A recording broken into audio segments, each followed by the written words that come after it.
तो आज की वीडियो में हम डिस्कस करेंगे कि क्या निफ्टी को कैसा मूव दे सकता है जून के महीने में। तो आपको मालूम है जैसे कि मई का महीना ख़त्म हो गया है, मई की series has come to an end. तो अभी जून चालू होगा।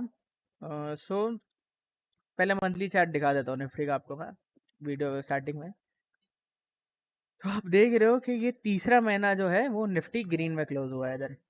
तो अब हम लाइफ हाई से ऑलमोस्ट लगभग 1400 पॉइंट दूर है, 1500 पॉइंट। अब क्या हो सकता है ये महीने में, मई के अंदर बहुत साल का ट्रेंड है। आप देख सकते हो कि एफ आई मई के सेकेंड हाफ से थोड़ा सेल करता है मार्केट्स को, क्योंकि वो मार्च और अप्रैल में बहुत बाई करता है। वो मार्च के एंड से बाइंग चालू करता है और मई के एंड में वो थोड़ी प्रॉफिट बुकिंग करता है। तो ये एफ आई का एक ट्रेंड रहता है अपनी मार्केट में। तो ये सब तो ये इम्पोर्टेंट था ये महीने के लिए। अब जून में क्या है, जून में काफ़ी ट्रिगर्स हैं। लाइक 6 तारीख को पहले तो आरबीआई का मीट है। अगर रेट कट होगा तो डेफिनेटली अच्छा है वो मार्केट्स के लिए। उसका इम्पैक्ट इमीडिएटली नहीं आता है, लेकिन आगे के लिए अच्छा हो जाता है। इकोनॉमी वाइज स्ट्रेंथन बोले जाता है और लिक्विडिटी का कोई प्रॉब्लम नहीं है इकोनॉमी में, और आगे डिमांड बनने का भी साइंस मिलता है एंड हेंस द मार्केट्स जो है वो रैली करते हैं अगर रेट कट करता है तो। 18 जून को फेड का भी मीटिंग है। अब वो भी इम्पोर्टेंट मीटिंग है। कल उसने ट्रम्प के साथ मीटिंग किया पावल ने। अगर वो कभी रेट कट कर देता है 18 तारीख को, तो जो अपने मेटल्स और आईटी स्टॉक्स है वो बहुत रैली कर सकते हैं ये महीने में उसके कारण। और मेरे हिसाब से उनका भी इन्फ्लेशन कम है, हमारा भी इन्फ्लेशन कम है। अभी जीडीपी का भी नंबर आया है इंडिया का। एस्टिमेशन था 6.8%, 7.4% आया है Q4 में। तो ये बहुत अच्छा नंबर है हमारी मार्केट्स के लिए। इसका इम्पैक्ट आपको मंडे दिखेगा, ज़रूर दिखेगा इसका इम्पैक्ट मंडे को। तो और ये फर्दर अपनी इकोनॉमी को बता रहा है कि it is at a very sweet spot. US की मार्केट्स पर हम इतना रिएक्ट नहीं करने वाले हैं, because it is just the way that our markets are working. So हम उनकी मार्केट्स पर कुछ रिएक्शन देंगे नहीं। तो लेट्स सी क्या होता है आगे। लेकिन जून के महीने में हम बोल सकता हूँ मैं क्या हो सकता है। तो मई का महीना काफ़ी कंसोलिडेशन वाला था। मई में बहुत कंसोलिडेशन हुआ है। इतना बड़ा मूव कुछ आया नहीं। मोस्टली निफ्टी 500-600 पॉइंट की रेंज में था। स्टार्टिंग में नीचे की थोड़ी रेंज में था, फिर थोड़ी ऊपर की रेंज में आके फंस गया। आप देख ही सकते हो कि मई 30 अप्रैल को निफ्टी बंद हुआ 24,300 पर। सेकेंड मई को थोड़ा ऊपर जाने की ट्राई किया, फिर नीचे आया वॉर के कारण, फिर रैली करके ये पूरा मई ये रेंज में बिताया निफ्टी ने। अब आगे क्या, तो आगे के लिए साइंस थोड़े अच्छे आ रहे हैं जून के लिए। बिकॉज अगर मार्केट्स ने इतना कंसोलिडेट किया है तो डेफिनेटली एक ना एक तरफ तो ब्रेकआउट आएगा। तो आपको 2 लेवल्स वॉच आउट करना है जून के अंदर। जो फर्स्ट लेवल है जिसको आपको वॉच आउट करना है वो है आपका 25,300 का लेवल। अब मैं 25,100 क्यों नहीं बोल रहा हूँ, क्योंकि 25,100 इतना इंपॉर्टेंट लेवल नहीं है। ओनली आफ्टर निफ्टी 25,300 के ऊपर बंद होता है ना, हम कंफर्टेबल होंगे मार्केट्स को एकदम ओवरलॉन्ग करने के लिए।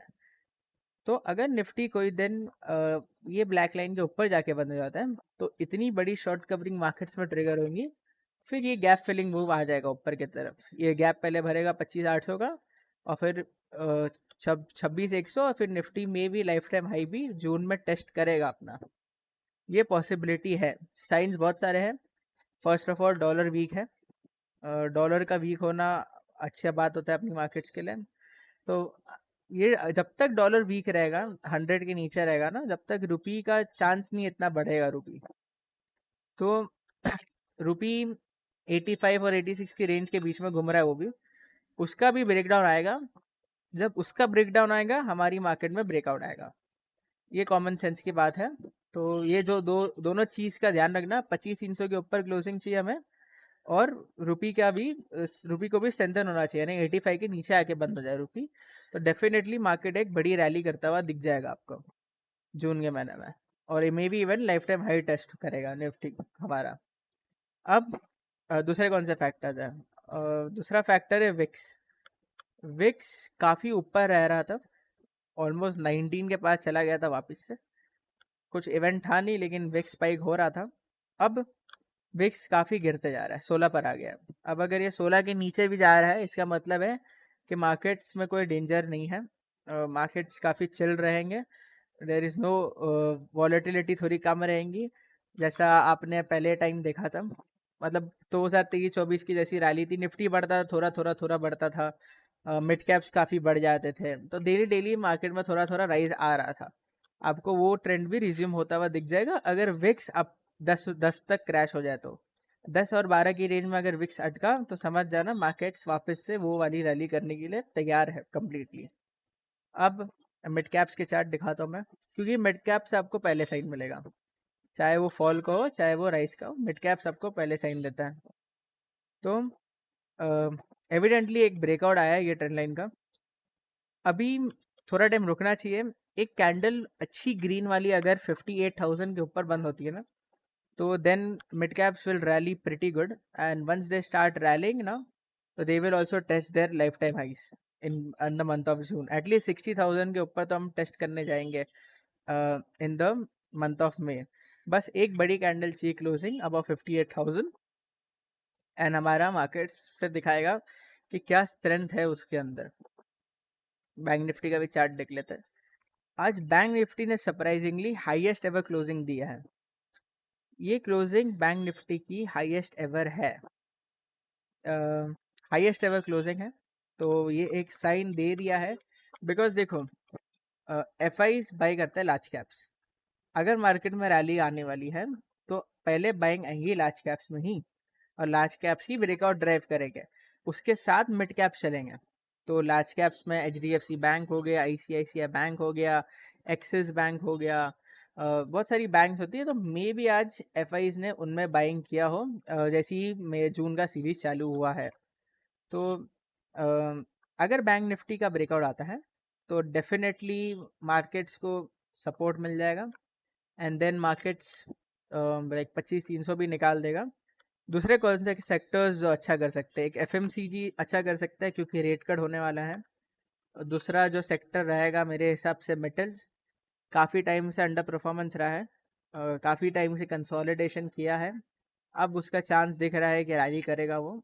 तीसरा तो मिड कैप्स ही है, मिड कैप्स तो मिड कैप्स तो मतलब सेक्टर नहीं है, लेकिन yes mid caps can rally too, और इस सब में रैली आएगा आपको, रैली आता हुआ दिखेगा।